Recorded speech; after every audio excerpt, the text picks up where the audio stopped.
It is time for the United States of America to ditch the whole states thing, and for the federal government to reorganize the nation politically into massive regions with powerful regional governments fully subservient to national and even international authorities. The goal of the dystopian economic master plan is for America to become more like communist China on the road toward a North American Union. That might sound ridiculous, perhaps like the ravings of a madman, to the average American. After all, the United States is, by its nature, a union of 50 states that have delegated a few limited and defined powers to their agent, the federal government, in pursuit of, among other objectives, securing the blessings of liberty.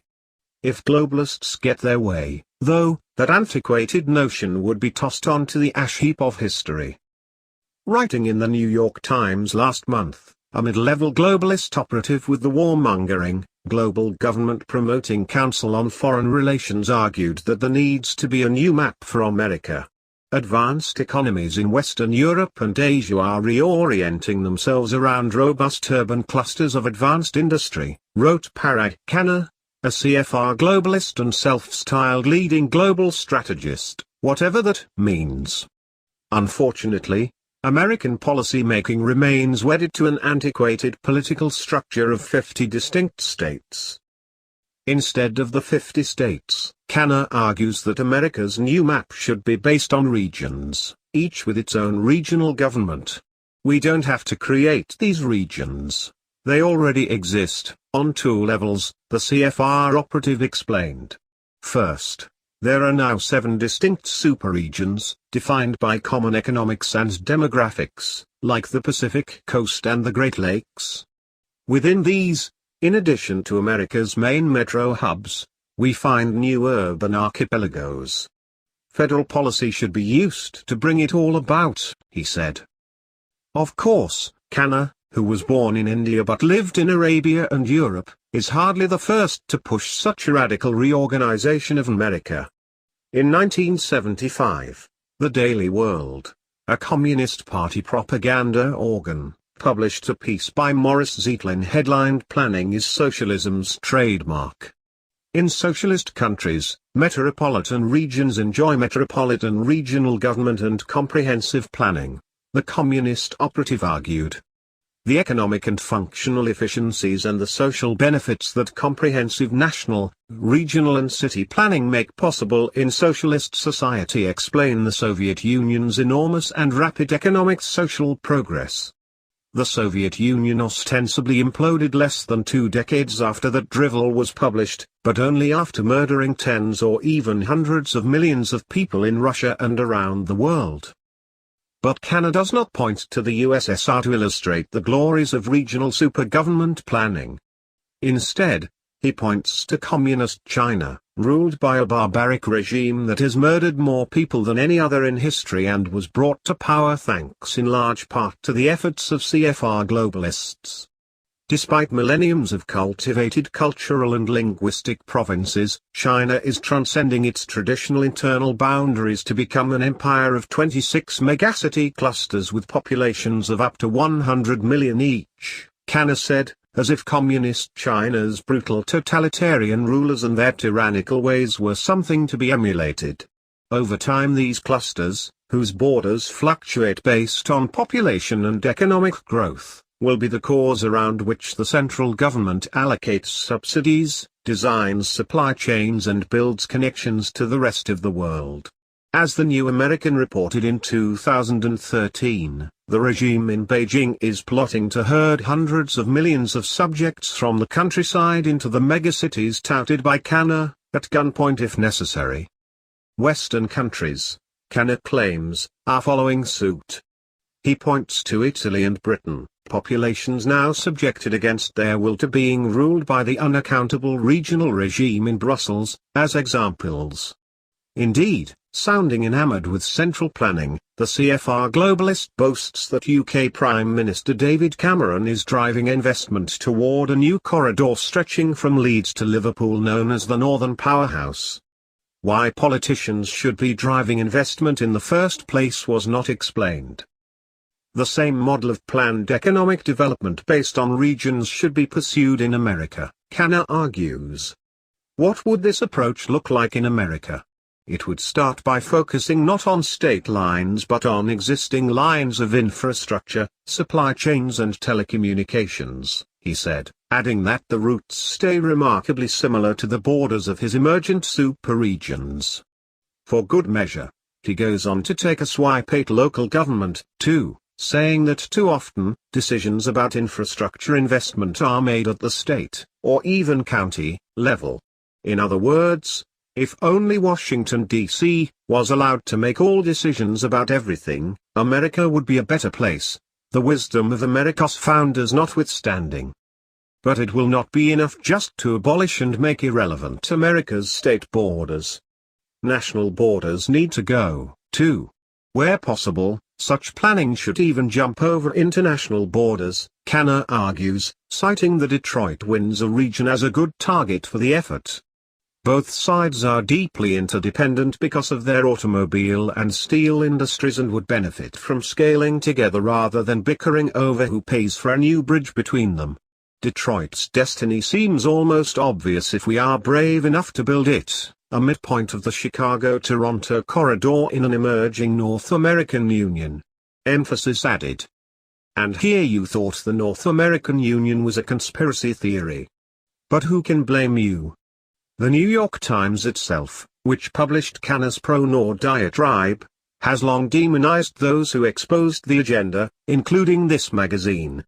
If you haven't heard about the Nor, that may be because its blotters have succeeded in keeping it secret, wrote the Times' Drake Bennett in 2007, even while the CFR and the US government were concocting plans for a European Union-style regime to rule over North America.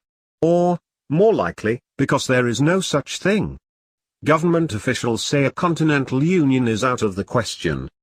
Bennett must not have good sources, or he was simply lying to readers, because years before he wrote his factually challenged diatribe calling the Nor the quintessential conspiracy theory for our time, the U.S. Embassy in Canada was working on precisely such a plot, as revealed in leaked cables. Oops. Neither the Times nor Bennett has retracted the piece or apologized for the embarrassing errors. Before he died, though, the architect of the plot, the CFR's Robert Pastor, blamed the John Birch Society, an affiliate of this magazine, for helping to stop his scheme to merge the United States with Canada and Mexico. It is hardly dead, however. To get the radical globalist vision off the ground requires thinking beyond states, Kanner continued. The out-of-control federal government, which already tramples all over the states and the U.S. Constitution that authorized its existence in the first place, needs to go much further, even at the risk of upsetting established federal-state political balances, he said. Among other schemes, the New York Times piece called for a national infrastructure bank that, as part of its charter, would have an obligation to ignore state lines in deciding what projects to support. In a misleading anecdote, Kanner points to the federally funded lobbying group calling itself the National Governors Association to claim that, ironically, even states are warming up to the radical idea of abolishing themselves. And in case that was not enough, he also threatens America with the loss of its global power if it refuses to accept his dangerous prescription to become more like a communist dictatorship, and to give up the republic, bequeathed to the American people by the nation's founders, that has long protected the God-given rights of Americans. More than America's military grand strategy, such an economic master plan would determine if America remained the world's leading superpower, he claimed. All of that is, of course, nonsense. But it is not surprising to see the arguments, brought to you by a lackey of the same globalist establishment that got America involved in countless no-win wars, shredded its manufacturing base, built up the United Nations, aided international communism for decades, helped usurp more powers for the federal government, and has done everything in its power to crush American sovereignty and the U.S. Constitution. That globalist cabal is the Council on Foreign Relations, where Canna serves as a term member, along with a who's who of globalist hacks that have dominated the administrations of presidents from both parties for generations. Canna is also a senior fellow at the European Council on Foreign Relations, and serves on the Globalist World Economic Forum's Global Agenda Council. His work is funded by, among other sources, the UN Foundation and the Globalist Ford Foundation. Canna is also a global contributor to CNN, which, like the Times, first ridiculed those opposed to the NOR before openly promoting the agenda. In his capacity as CNN contributor, though, Canna has been making similarly ridiculous globalist arguments. In December, for example, he called for a global passport run by Interpol, the self-styled planetary law enforcement agency that was once controlled by the National Socialists, Nazis. The bottom line is that anyone can be ISIS, Canna claimed, absurdly. Terrorism is more than ever a borderless problem requiring cross-border solutions. The time has come for a global passport, a parallel digital certification of a person's identity, background, criminal record, travel history, and other details.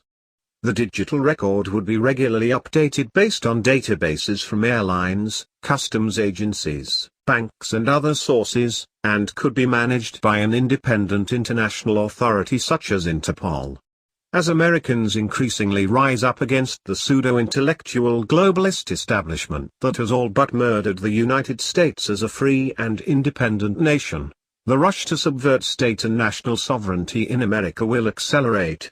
Preposterous ideas such as abolishing the states or creating a North American Union, once dismissed by those same lying globalists as conspiracy theories even as they worked on the plot, will increasingly be advanced openly in the establishment's leading propaganda organs, such as CNN and the New York Times. Now is the time for Americans to wake up, expose the globalists, and restore the U.S.